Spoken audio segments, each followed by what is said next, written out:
नमस्ते बच्चों, आप सभी का मेरे channel easy maths with Rajeshwari में स्वागत है।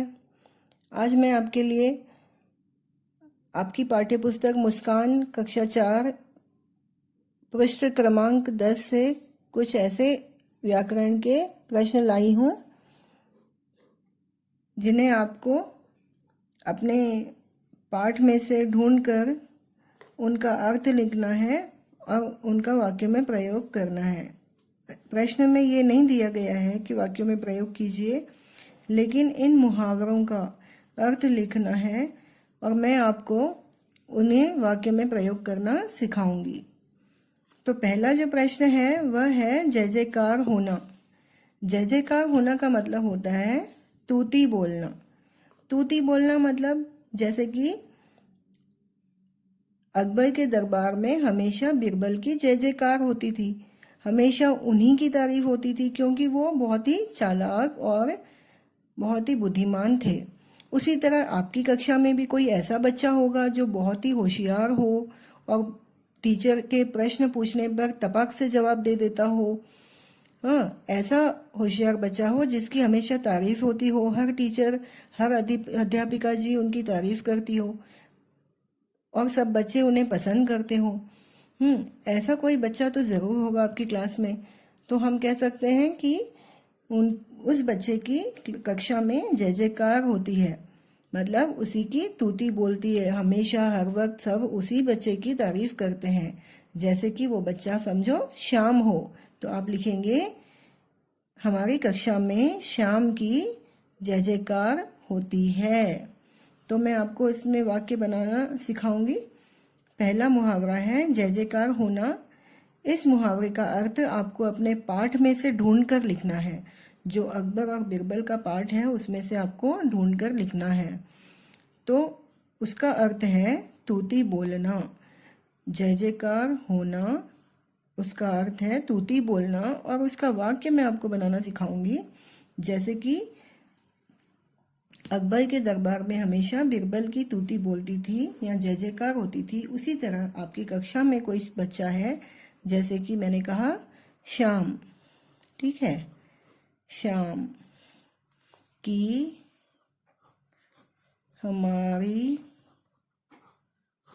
कक्षा में हमेशा जय जयकार होती है। अब आपने जय जयकार शब्द का कहाँ प्रयोग किया है उसमें आप रेखांकित करेंगे, ठीक है। तो इस तरह से आपको मुहावरों का वाक्य में प्रयोग करना है। आपके प्रश्न में ये नहीं दिया गया है कि वाक्य में प्रयोग कीजिए, लेकिन आपकी हिंदी और अच्छी हो, आप हिंदी में निपुण हो जाएं, इसीलिए मैं आपको वाक्य में प्रयोग करना भी सिखा रही हूँ। हालत खराब होना, इसका हमने पाठ में से ढूंढा है। उसका अर्थ है छक्के छूटना। जैसे कि आप मैच खेलते हो तो आगे वाली टीम बहुत अच्छा खेलती है तो आप लोगों की हालत खराब हो जाती है, तो आप लिख सकते हो कि हमारे छक्के छूट गए। या फिर आगे वाली टीम की हालत आप लोगों ने खराब कर दी, आपने इतना हराया, इतना भगाया, इतना दौड़ाया कि आगे वाली टीम की हालत खराब हो गई। तो आप लिख सकते हैं कि हमारी टीम ने सामने वाली टीम की हालत खराब कर दी। तो इस तरह से आपको मुहावरे प्रयोग में लाना है। जैसे कि यहाँ पर दिया है, नीचे दिए गए अर्थों के मुहावरे ढूंढकर लिखिए। ये अर्थ है, ठीक है, और ये है मुहावरा, ठीक है। ये उसका अर्थ है जय जयकार होना। तो आप अर्थ यहाँ नहीं लिखेंगे, आप यहाँ लिखेंगे मुहावरा। तो शाम की हमारी कक्षा में हमेशा तूती बोलती है, तूती बोलती है। मैं आपको समझ में आ जाए इसीलिए पहले मैंने ये शब्द जय जयकार इस्तेमाल किया है, लेकिन आपको ये नहीं लिखना है जय जयकार, आपको मुहावरा लिखना है कि शाम की हमारी कक्षा में हमेशा तूती बोलती है। अब दूसरा जो वाक्य बनाएंगे हम,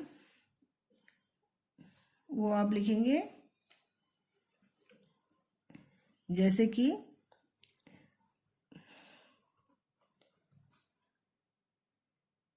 5वीं कक्षा के छात्रों के साथ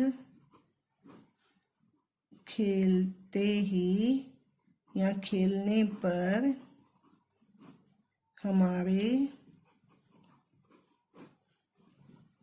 छक्के छूट गए। माना वो जो टीम है आगे वाली, उन्होंने इतना अच्छा खेला कि हम हार गए बुरी तरह से। हमें बहुत भगाया, बहुत दौड़ाया, इस तरह से हमारे छक्के छूट गए। अब अगला मुहावरा है, अर्थ दिया हुआ है बड़ी बड़ी बातें करना। इसका मुहावरा होता है लंबी चौड़ी बातें करना। इसका मुहावरा होता है लंबी चौड़ी बातें करना। तो जैसे किसी की आदत होती है, वो बड़ी बड़ी बातें करते हैं, होता तो उनके पास कुछ नहीं, फिर भी वो बड़ी बड़ी बातें करते हैं। इसी तरह आपकी कक्षा में भी कोई ऐसा होगा, या आप किसी ऐसे व्यक्ति को जानते होंगे जो कि अपनी ही तारीफ आप करते हैं और बड़ी बड़ी बातें करते हैं, जैसे कि मैं ये कर सकता हूँ, मैं अव्वल आ सकता हूँ क्लास में, या मेरे पास ये है वो है। इस तरह से बड़ी बड़ी बातें करने वाले लोग होते हैं दुनिया में। उन्हें हम कैसे वाक्य में प्रयोग कर सकते हैं इस मुहावरे का, राम हमेशा लंबी चौड़ी बातें करता है। राम हमेशा लंबी चौड़ी बातें करता है, मतलब वह बड़ी बड़ी बातें करता है। पसंद नहीं करना, नीरा मूर्ख समझना। कुछ ऐसे लोग होते हैं जो बहुत ही अपने आप को होशियार समझते हैं और आगे वाले को समझते हैं कि ये तो बिल्कुल मूर्ख है, इसे तो कुछ अकल है ही नहीं, इसके पास तो बुद्धि है ही नहीं, ये तो बहुत ही मूर्ख बच्चा है या मूर्ख इंसान है। इस तरह से अगर हम किसी को नीरा मूर्ख समझते हैं, मतलब हम उसे पसंद नहीं करते। ओके, तो आप लिख सकते हैं वाक्य, राम हमेशा शाम को नीरा मूर्ख समझता है। इस तरह से आपने इसका वाक्य में प्रयोग किया। अगला मुहावरा देखना है हमें, भेद खुलना। उसका अर्थ है कलई खुलना। आपको अर्थ दिए हुए हैं, आपको मुहावरे ढूंढ कर लिखना है। तो कलई खुलना जो है, यहाँ पर मैंने अपने आप दिया हुआ है ये वाला, आपके पाठ्य पुस्तक में खाली 4 तक दिए हैं, ये मैंने एक एक्स्ट्रा दिया है आपको पढ़ने के लिए, ताकि आपकी अच्छी प्रैक्टिस हो जाए, आपका अच्छा अभ्यास हो जाए। तो मैंने मुहावरा पहले लिखा है कलई खुलना। कलई खुलने का मतलब होता है भेद खुलना। भेद खुलना जैसे कि ना, आप सब समझिए, आप कहीं जाने वाले हो और आपने ना अपने मम्मी पापा से छुपा के रखा है कि ना आप झूठ बोलकर कहीं जा रहे हो, तो आप डर जाते हो कि अगर घर में पता चल गया तो मेरा भेद खुल जाएगा, हमारी कलई खुल जाएगी। इस तरह से कभी भी झूठ बोलकर यहाँ वहाँ नहीं जाना चाहिए, घर में बता कर जाना चाहिए। या आपने ना एग्ज़ाम में अच्छे नंबर नहीं लाए, आपको कम मार्क्स आए, और आप जो छुपा रहे हो और आप अपनी दीदी को या भैया से कहते हो कि मम्मी पापा से मत बताना, तो आप क्या करते हो, आपको डर लगता है कि कहीं मेरी कलई ना खुल जाए, कहीं मेरा भेद ना खुल जाए। लेकिन आपको कभी भी अपने माता पिता से झूठ नहीं बोलना चाहिए, हमेशा सच बोलना चाहिए, चाहे हमें डांट ही क्यों ना खानी पड़े।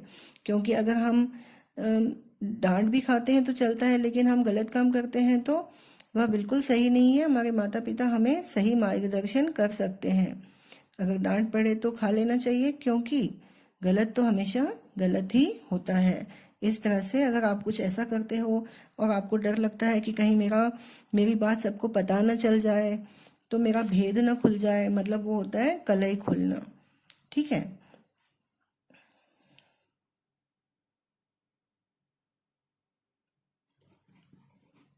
राम ने श्याम की पुस्तक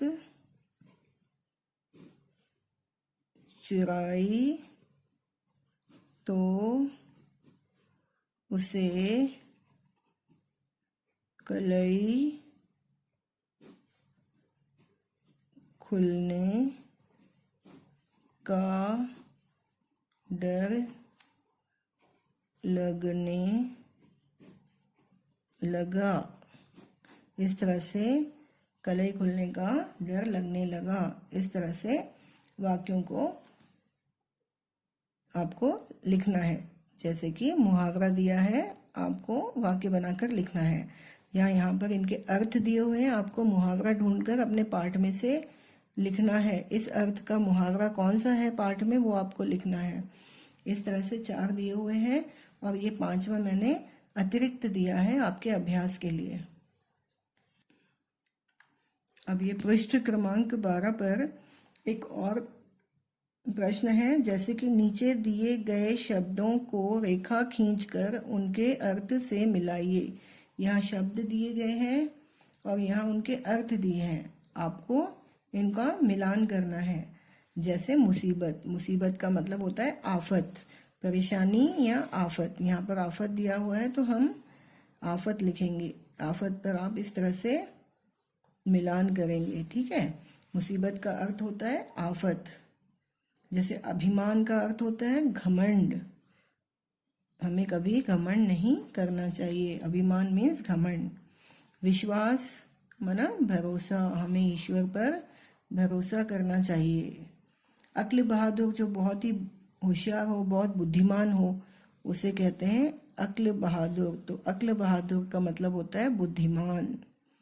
जन आबादी, आबादी माना जनसंख्या, कि हमारे देश में कितने लोग हैं या हमारे राज्य तेलंगाना में कितने लोग हैं, उसे कहते हैं जनसंख्या या आबादी। हमारे तेलंगाना की आबादी कितनी है, हमारे भारत की आबादी कितनी है, मतलब कितने लोग बसे हुए हैं भारत में या कितने लोग बसे हुए हैं तेलंगाना में या किसी भी राज्य में, उन लोगों की संख्या को कहते हैं जनसंख्या और उसे कहते हैं आबादी।